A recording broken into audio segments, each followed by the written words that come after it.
A dark sky over Constantinople. The faint echo of prayer calls mixes with the clash of steel. Slow drum beats rise.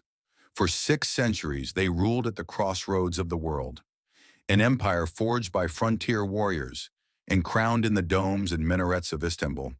They were conquerors and lawgivers, visionaries and tyrants, feared in Europe, revered in the Islamic world, and remembered as the Ottoman Turks. Galloping cavalry, maps burning, cannons thundering against city walls. From the rise of Osman, a humble chieftain in Anatolia, to the triumph of Mehmed the Conqueror at Constantinople, and the golden reign of Suleiman the Magnificent, the Ottomans shaped history across 3 continents, the empire at its height, then flickering images of decline, Janissaries rioting, European armies advancing, the Gallipoli trenches. But no empire lasts forever. This is the story of their rise, their glory, and their fall. The story begins on the fractured frontiers of Anatolia. At the twilight of the 13th century, the mighty Seljuk Sultanate had crumbled, crushed by Mongol invasions. What remained was a patchwork of small Turkic principalities, each ruled by ambitious warlords. Among them was a man named Osman, son of Ertugrul. Osman was no emperor, no king. He was a chieftain with little more than a band of warriors. His Beylik, a tiny state, pressed against the faltering Byzantine Empire. But Osman had vision. His followers were Ghazis, warriors of the frontier, driven by faith and hunger for conquest. Where others fought only for survival, Osman fought for destiny. In 1299, legend tells us, he declared independence, founding what would become the Ottoman state. Slowly, village by village, fortress by fortress, his warriors carved a realm out of Byzantine lands. Osman died in 1324, but his dream did not. He left behind not just territory, but a cause, an empire waiting to be born. Osman's son, Orhan, seized Bursa in 1326, making it the Ottomans' first true capital. From there, the empire expanded like wildfire. In 1354, fate intervened.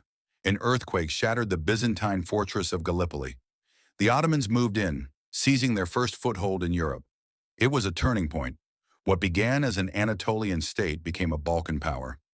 Over the next century, rulers like Murad I and Bayezid I crushed Serbian and Bulgarian kingdoms, drawing Europe's attention and fear.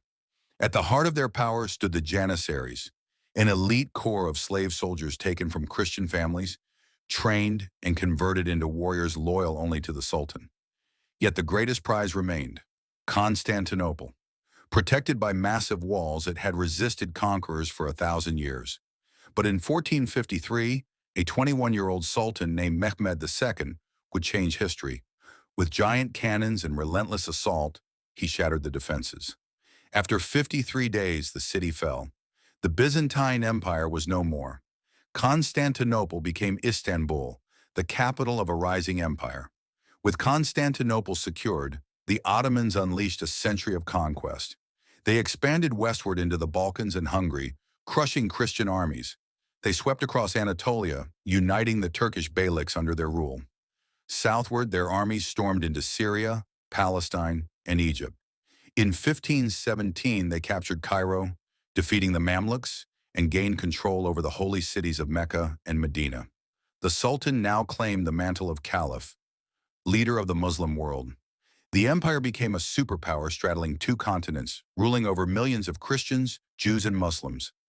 Instead of enforcing uniformity, the Ottomans used the millet system, a system of religious autonomy that allowed communities to govern themselves. This delicate balance kept peace across a diverse empire. By the early 16th century, the Ottoman crescent stretched from the Danube to the Nile, from the Persian Gulf to the gates of Vienna. But the empire's greatest glory was still to come. When Suleiman I ascended the throne in 1520, the empire was already mighty. Under his hand, it became legendary. Called Kanuni, the lawgiver, in the Islamic world, and the Magnificent in Europe, Suleiman was both conqueror and statesman.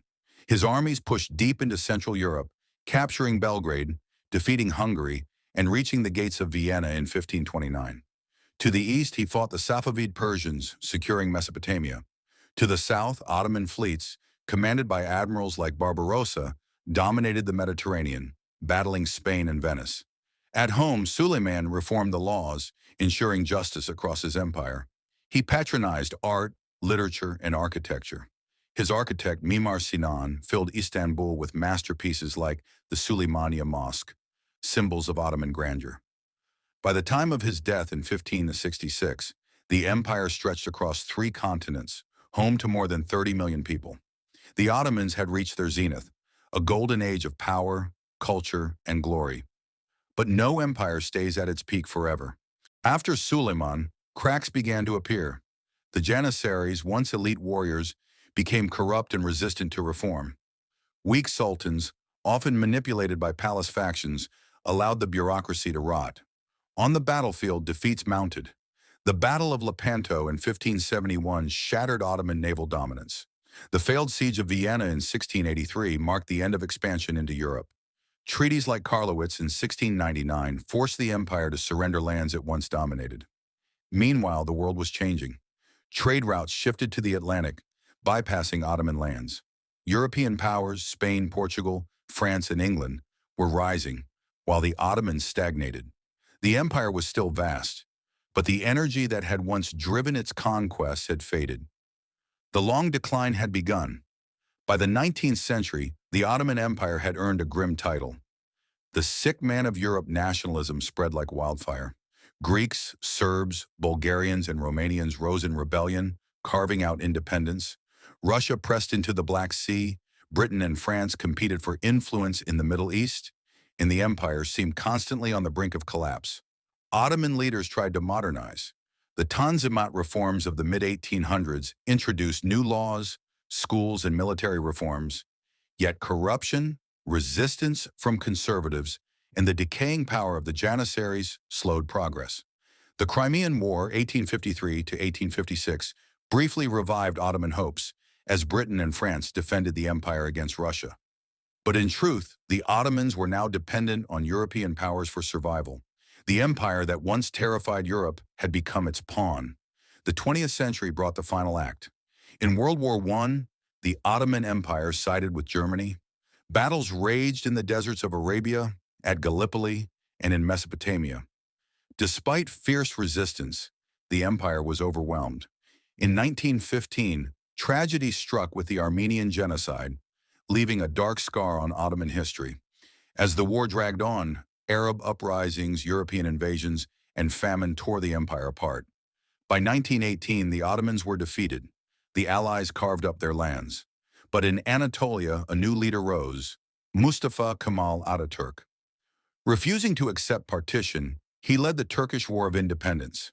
In 1922, the Sultanate was abolished. A year later, the Republic of Turkey was born. The 6th-century reign of the Ottoman Turks was over. The Ottoman Turks left behind more than an empire. They shaped the politics, culture, and borders of Europe, the Middle East, and North Africa. They built cities, fostered art, and created one of history's most diverse empires. Their story is one of warriors turned emperors, of conquest and culture, of glory and decline. For over 6 centuries, the Ottomans stood at the crossroads of continents, a bridge between East and West. And though the empire is gone, its legacy still echoes in the heart of Istanbul, the city once called Constantinople. The Ottoman Empire may be gone, but its legacy still shapes our world. What do you think? Was it the greatest empire of its age, or destined to fall from the very beginning? Let us know in the comments, and don't forget to like and subscribe for more untold history.